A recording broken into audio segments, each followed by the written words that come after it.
Hello, I hope you all are doing so well. Thank you for connecting here. There's an energy that I've been feeling,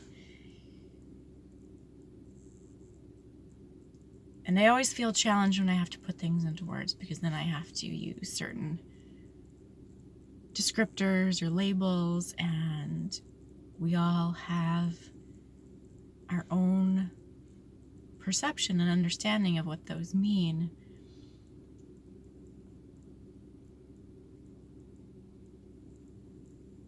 So much of our shared misunderstanding of each other is that we all use the same words, and yet we have very different, specific, individual understandings of what these things are. The way that I would describe this energy, though, is more of it's a mother type energy. But we know there's been so much divine feminine distortion here, which has led to distortion of that mother energy. So even when we say that word mother, for most of us internally, it will conjure up memories of distortion. Even if we're not intending that, even if we have, to a large degree, resolved our mother wound, there's still a part of that inherently is within us. And so as this energy is coming in, what I'm experiencing is a resistance to it. And I've kind of been describing it like this. It's as if we had a mother who was very emotionally absent, maybe present, but present physically, but not emotionally engaging, or a mother who was involved in addictions, drugs of some kind, in and out of our lives, no consistency in terms of that nurturing and presence. And it's as if she has come back now. She's been rehabilitated, and she says, well, I know I wasn't here for you in the past, but I'm here now, and this is the way it's going to be. And I would imagine most of us would have a lot of bitterness and resentment about that. A life lost, having missed out on that growing up, of having that stability, that presence,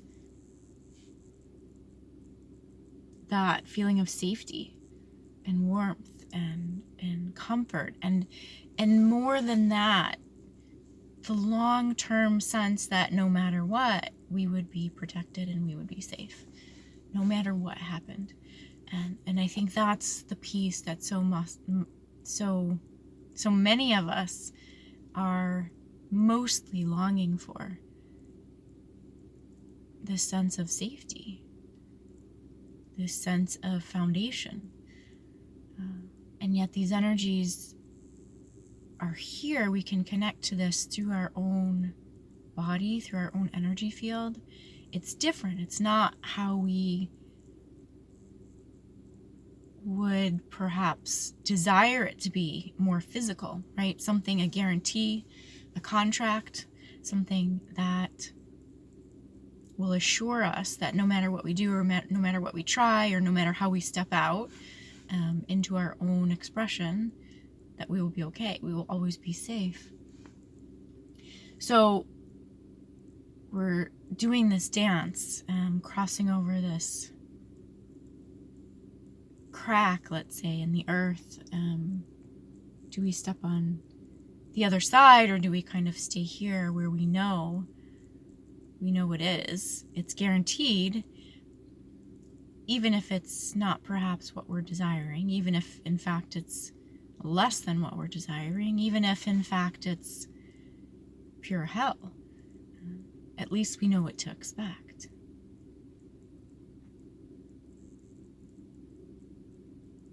And in the security of the knowing of that is oftentimes where we reside. So this is the interesting thing about being a human, is that, yes, we feel energies. And yet, where is it that we have kind of tethered ourselves in the past, even if it wasn't good, even if it was downright awful? We all have this weird thing where knowing what is coming, knowing what will come, feels better than not knowing at all, even if the unknowing has the potential to be brilliant and amazing and wonderful and totally fulfilling. Staying in the unknown hell is somehow something we prefer. But we don't often consciously know this. We don't realize that this is really what we're doing when we are looking back at our lives and saying, especially when we go through a spiritual awakening, right? That life was so much better when I didn't know. Life was easier or more fulfilling, or I had more money, I had a better job, I had a nicer house, I had more friends. My relationships, at least, were consistent. Even if they weren't fulfilling, there was a consistency. But this is a basic human need, right? This feeling of security, consistency, presence.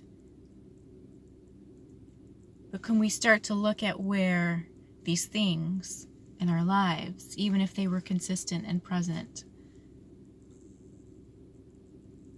were so harmful to us? Where are we longing to go back to that?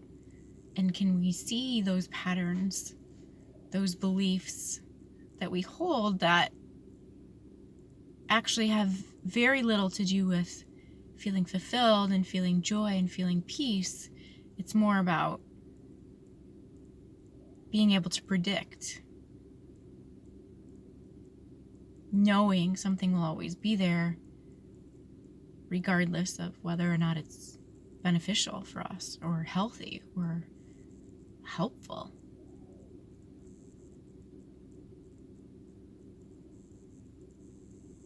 And as humans, we have the tendency to seek out patterns, to seek out safety.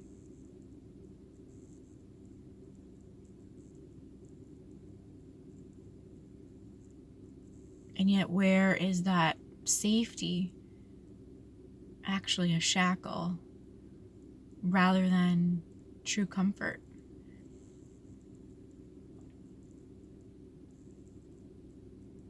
So this resistance, right, to actual nurturing, actual comfort, actual true heart presence, joy, happiness. We're so afraid to feel those things, of course, because generally when we do feel them, they come to an end, right? They're not consistent. This isn't our dominant state. And there's a good reason for that, because when we're born into this world, we're born into trauma. We enter an atmosphere, and usually those first encounters are, being in the womb in our mother's energy field, and then the energy field of our family of origin and our community, and it expands from there, this web. And we get to know this as normal. Tension, anger, frustration, sadness, grief, a mixture of all of this. We tend to allow this, and we have to, because as children we're not in control of our environment, right? We're not able to take care of ourselves, so we have to rely on others, and this is how all of this gets patterned into us. So our role then is to see this for what it is, that these things that we have took on as being normal are not actually who we are. Who we think we are is very much our trauma. And I've always said this life, this experience of awakening is really a process of unbecoming. It's a process of mining our true selves, which is really about whittling away, understanding the patterns that we have, how we establish them, so that we can start to let go of them in favor of something that truly supports us. But for the most part, we don't live life this way. We aren't taught to do this. It's so much the opposite. It's so much the inverse, of course, because that's the kind of world we live in. And instead, it's to strive for things that cover up our pain and suffering, things that appear to be beautiful, appear to be joyful, appear to be abundant and sustaining for us. And yet, if we don't wake up every day and keep doing the same thing, often we find those things are out of reach. We have to work very hard to attain that feeling of safety and comfort in a material sense in this physical world. And so where is this just completely at odds with who we are and the way we have been designed and created? To always be clawing and crawling and grasping for that thing to keep us alive.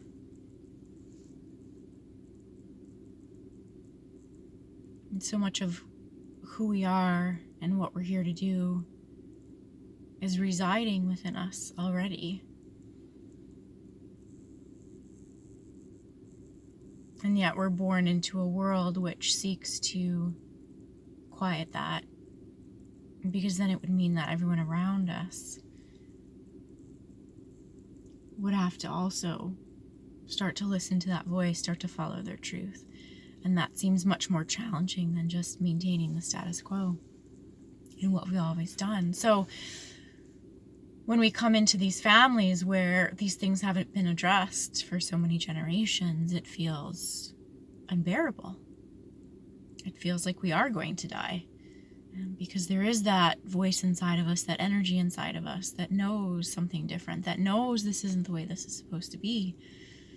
And yet we feel insane because it's as if nobody is noticing this. Nobody's paying attention to this voice, to this call, to this stirring. And so we start to question ourselves and we think we're crazy, there's something wrong with us. When in fact it's quite the opposite. So we spend a lifetime then learning how to quiet this inner voice. And we wonder why we have problems with anxiety and fear.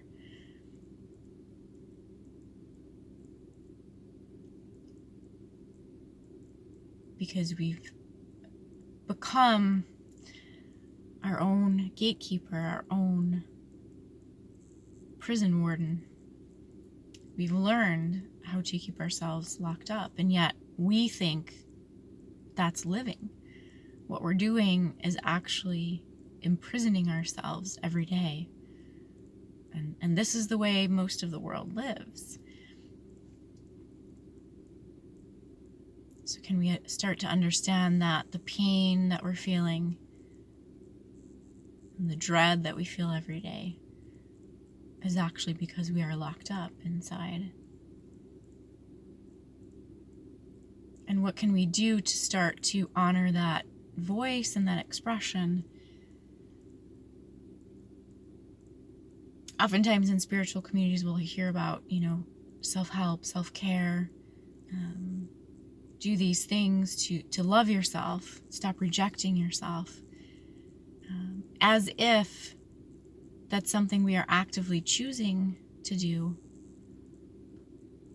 And in some ways it is, but we find that forcing ourselves to take care of ourselves actually can feel worse because it doesn't feel like it's helping, and then we start to wonder what the heck is wrong with us. So it's another layer of shame and guilt that we start to experience as we attempt to try and fix ourselves. The truth is there's nothing to fix. There's only this secret to uncover, which is that we came in full and complete and whole. And it's the things that we gathered along the way, the things that we learned, the imprisonment language, the imprisonment behavior that we picked up, which allowed us to masquerade in this world, to be unseen, so that others wouldn't think we were weird or different or crazy. And we accepted these things as normal. We accepted these things as, that's just life. This is just the way the world is. And yet these are the very things now we're having to look at as this mother energy is starting to take up space within us. And this is what is so fascinating and magical about what's going on, is that we can't stop this process. It's happening for all of us.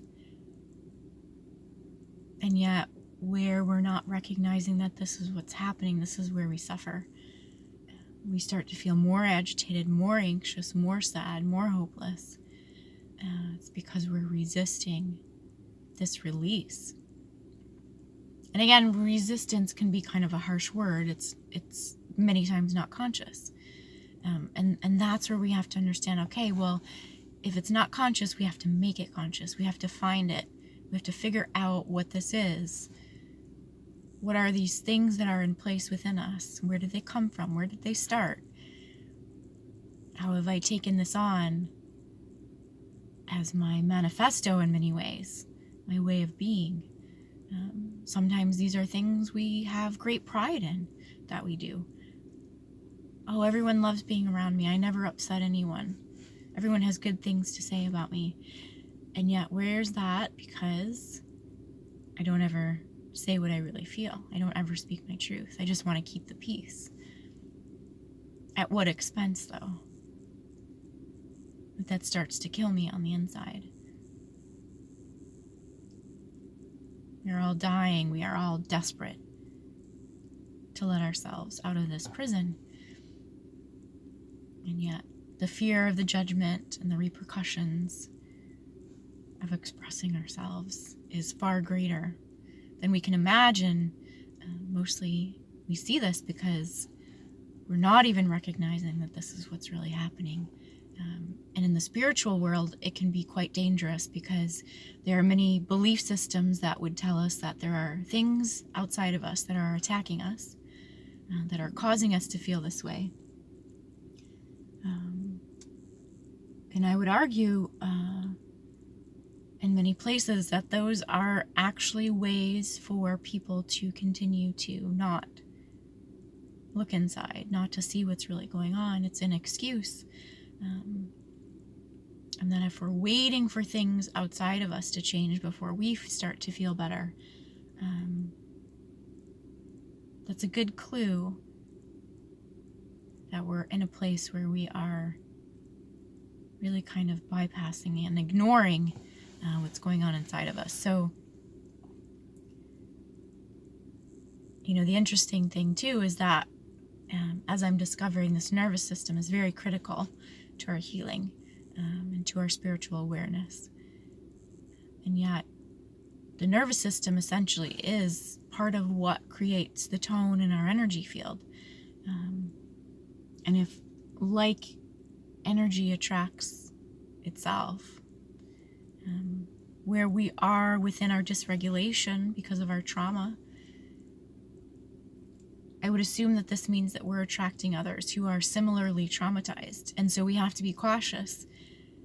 Are these individuals healing with us? Or are we only validating each other's wounds and allowing ourselves to stay stuck where we are?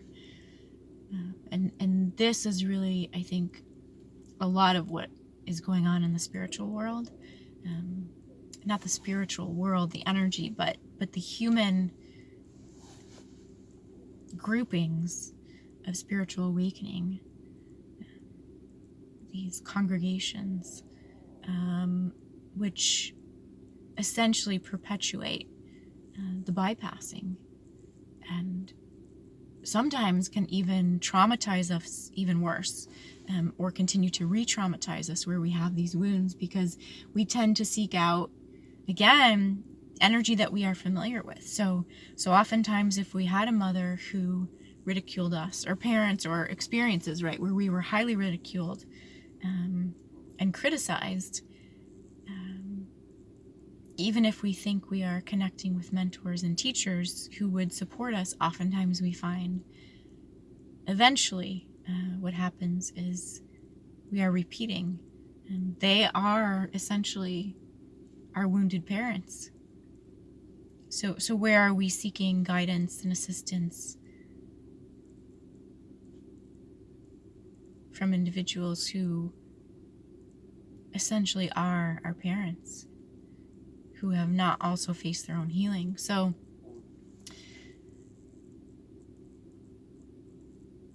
it's really crucial that we get to know our own voice as our highest voice, our own expression, our own light, our own inner stirring as our highest guidance. Because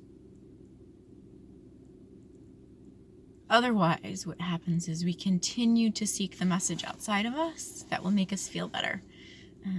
But often what that is doing is just validating our wounding. It's a covering up. It's allowing us to go back to sleep, where we are really wanting to break out, right? The fear, the anxiety is us wanting to break out of this prison. And so where are we just seeking out messages, affirmations, to allow us to go back to sleep, to allow us to stay within this comfort level?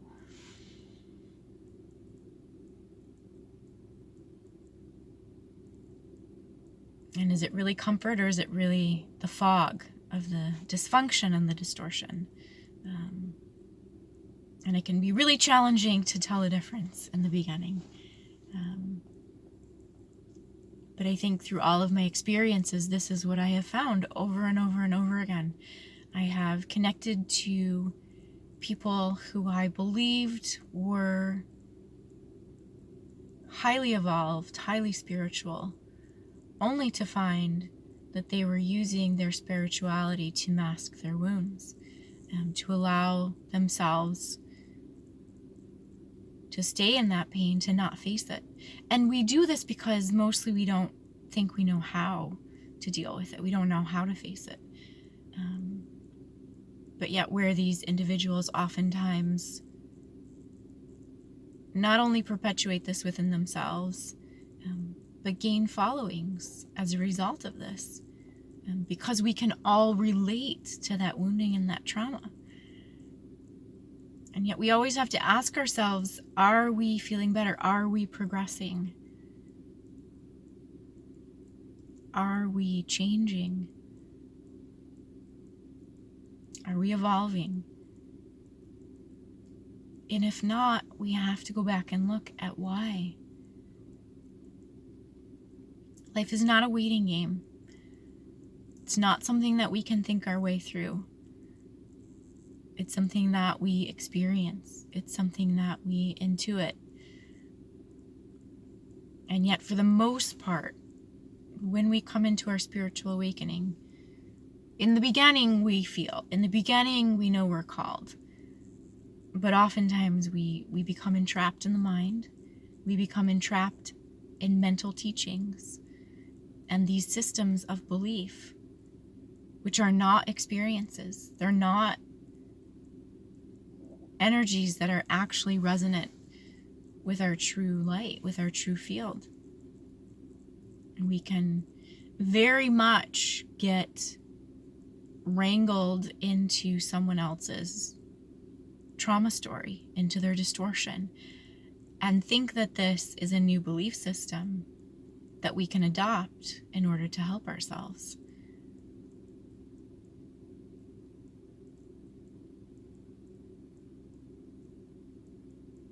And so maybe the question we need to be asking ourselves is not so much, what do I need to believe in? What do I need to learn? What do I need to understand in order to let go of? I think that's always the question. Because this is just inherent in the human experience. We come in and we are shackled. And we have to find those shackles. And it's not to blame anyone from the past. We all have this. We all do this to each other. But the more that we can understand this as the human experience, the more compassion we can have for ourselves, but then for others as well. To join together in this understanding that what we are really doing is looking for the chains and the shackles. And as we come to know that and find that within ourselves, we can see that and express that to others, so that we can all become unshackled together, rather than, in these attempts to free ourselves, oftentimes we hook on to another or try and shackle another down with us in an attempt to find relief and in an attempt to find validation of our wounds, of our pain. And I wonder if we could all just admit that we're all suffering, we're all in pain, if it would take some of this burden off.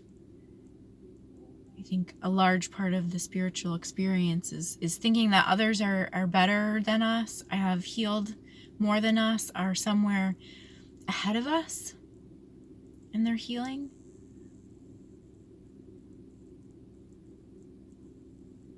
Yeah, we're all just trying to crawl along to make sense of our experiences.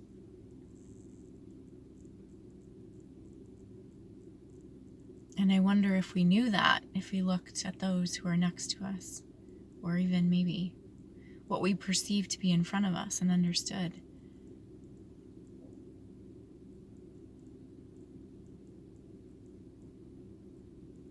Where we are trying to shake this off and shed this onto someone else.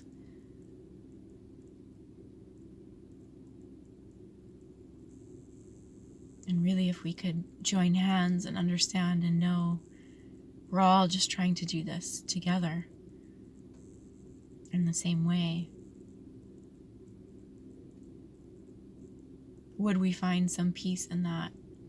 And maybe even some joy in that, to know we're not alone in our suffering. I think that's one of the strange things, right? It's like, well, I'm not happy other people are suffering, but it feels good to know I'm not alone. And then sometimes we can wrestle with that feeling, like, do I want other people to be suffering? No. It's because we believe we're alone in the suffering, and we're not. And we're all trying to pretend that we're not.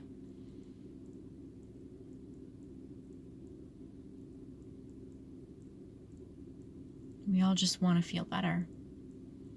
We all just want to be able to be who we truly are and express that. And have that be our dominant vibration, rather than fear, rather than anxiety. I'll leave that here for now. I hope you have a wonderful rest of your day. Take good care.